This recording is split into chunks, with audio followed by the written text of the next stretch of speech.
دل درد سے افسردہ، آنکھیں شکیبانہ، علماء کی جدائی سے ویران ہے میخانہ، دل درد۔ ہمیں اللہ رب العزت نے انسان بنایا، ہم اپنے ساتھ والوں کو فائدہ پہنچائے، گھر والوں کو فائدہ، رشتہ داروں کو فائدہ، اپنے ہمسایوں کو فائدہ، معاشرے کو فائدہ۔ مومن ہوتا ہی وہی ہے جو ہر ایک کا خیر خواہ۔ نبی علیہ السلام نے فرمایا الدین النصیحہ، دین سراسر خیر خواہی۔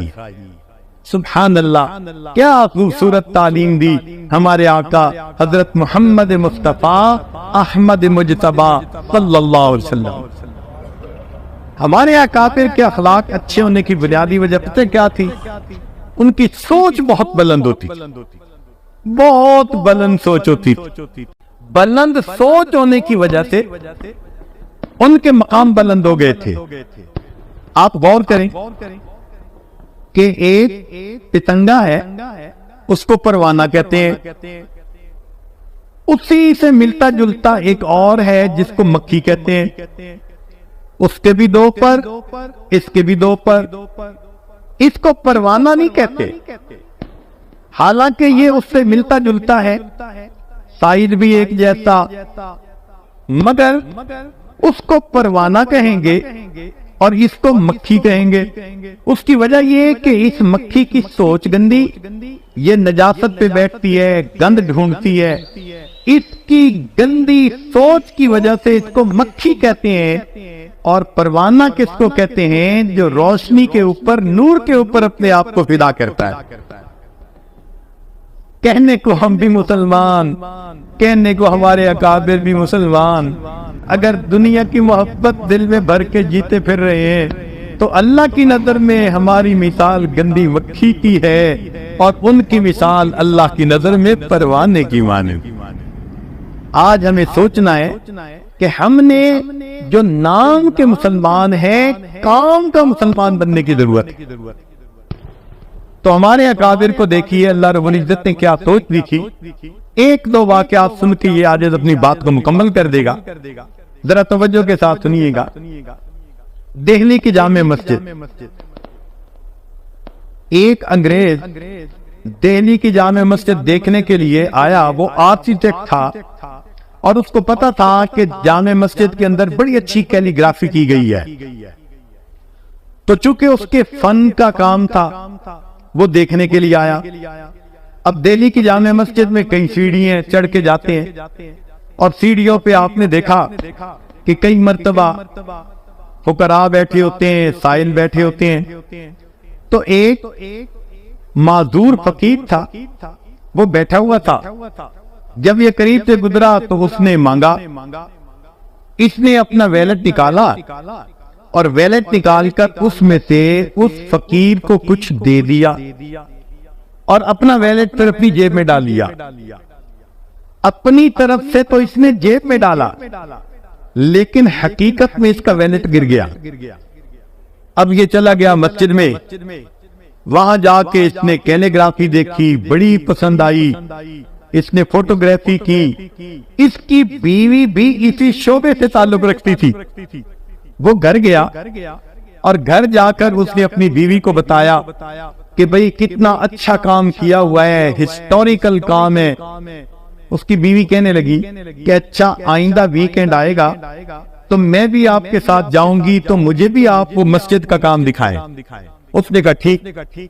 اب جب رات سونے لگا نا تو اس نے دیکھا کہ اس کا تو پیسے والا بٹوا ہی نہیں ہے، تو یہ بڑا پریشان کہ کہاں گرا، بڑا سوچا، مگر اس کو یاد نہیں آیا کہ میں نے بٹوا کہاں گرایا۔ خیر ایک آدھ دن کے بعد یہ ذہن سے بات ہی نکال بیٹھا، کہنے لگا جو 200-400 روپے تھے بس وہ میرے گم ہو گئے۔ جب اگلا ویکینڈ آیا تو یہ اپنی بیوی کو لے کے دہلی کی جامع مسجد دکھانے کے لیے آیا۔ اب جب یہ سیڑھیوں پہ چڑھ رہا تھا نا تو اس نے دیکھا کہ وہی معذور فقیر جسے پچھلی مرتبہ اس نے پیسے دیے تھے وہ اس کی طرف آ رہا ہے. تو اس نے سوچا پچھلی مرتبہ پیسے دیے تھے، پھر اس نے مجھے دیکھا تو امید لگی کہ یہ ضرور دے گا، تو یہ مجھ سے پیسے مانگنے آ رہا ہے. لیکن وہ فقیر جب قریب آیا تو وہ کہنے لگا کہ جناب وہ پچھلی مرتبہ آپ نے جب مجھے پیسے دیے تھے تو شاید یہ آپ کا بٹوا تھا جو گر گیا، میں نے آپ کو ڈھونڈنے کی کوشش کی مگر آپ نکل گئے، تو میں نے اپنے پاس رکھا ہوا ہے، آپ اپنا بٹوا لے لیجئے. اب اس انگریز نے بٹوا دیکھا، اپنی چیزیں دیکھی، ڈاکومنٹ دیکھے، ہر چیز بالکل ٹھیک تھی. اس کے ذہن میں خیال آیا کہ یہ فقیر تو ایک ایک پیسہ مانگتا ہے اور میرے تو یہاں پر 200-300 روپے تھے، اگر یہ اپنے پاس رکھ لیتا تو کسی کو خبر ہی نہ ہوتی، مگر اس نے یہ مجھے لوٹا دیا. تو اس نے پوچھا کہ فقیر آخر تم نے یہ اپنے پاس رکھ کیوں نہیں لیا؟ تو معذور فقیر نے آگے سے جواب دیا کہ شروع میں تو ایک خیال آیا تھا کہ میں اسے رکھ لوں، مگر پھر ایک دوسرا خیال آیا اور میں نے کہا کہ نہیں میں اسے نہیں رکھوں گا. اس نے پوچھا کیا خیال آیا؟ تو وہ معذور فقیر کہتا ہے کہ مجھے یہ خیال آیا کہ میں نبی علیہ السلام کا امتی ہوں، آپ عیسیٰ علیہ السلام کے امتی ہیں، اگر میں نے آپ کا یہ وینٹ چوری کر لیا تو ایسا نہ ہو کہ قیامت کا دن ہو اور آپ کے نبی میرے آقا صلی اللہ علیہ وسلم کو گلا دیں کہ تمہارے امتی نے میری امتی کی چوری کی تھی. میں اس خیال کو سوچ کے رہ گیا، میری وجہ سے میرے آقا کو بات نہ سننی پڑ جائے. ایک وقت تھا فقیروں کی کیفیت یہ ہوا کہ فرشتوں کو دکھانا تھا بشر ایسے بھی ہوتے. نبی علیہ السلام نے ایسی تعلیمات کی خوش اخلاقی کی کہ جنہوں نے اس کو اپنایا وہ واقعی انسانیت کے لیے فخر ہو گئے. کیا خوبصورت سوچ ہوتی. آپ سوچئے اگر ہماری سوچ ایسی ہو تو ہم کسی کا نقصان کر سکتے ہیں، کسی کی عزت کی طرف میلی نظر ڈال سکتے ہیں؟ ہرگز نہیں. یہ ساری باتیں ہی غفلت کی وجہ سے ہوتی ہیں. آج اس غفلت کو دور کرنے کے لیے ہم یہاں اکٹھے ہیں. اللہ رب العزت ہمیں غفلت سے محفوظ فرمائے اور حقیقی معنوں میں مسلمان بن کر زندگی گزارنے کی توفیق عطا فرمائے. انما الصدقات للفقراء، کہ صدقات تو فقیروں کے لیے ہوتے ہیں. اے اللہ جب ہم فقیر ہیں اور صدقات فقیروں کے لیے ہوتے ہیں، اللہ ہمیں اپنی رحیمی کا صدقہ دے دیجئے، اپنی کریمی کا صدقہ دے دیجئے، اپنی غفاری کا صدقہ دے دیجئے، اپنی ستاری کا صدقہ دے دیجئے. اللہ ہم پر رحمت کی نظر فرما دیجئے.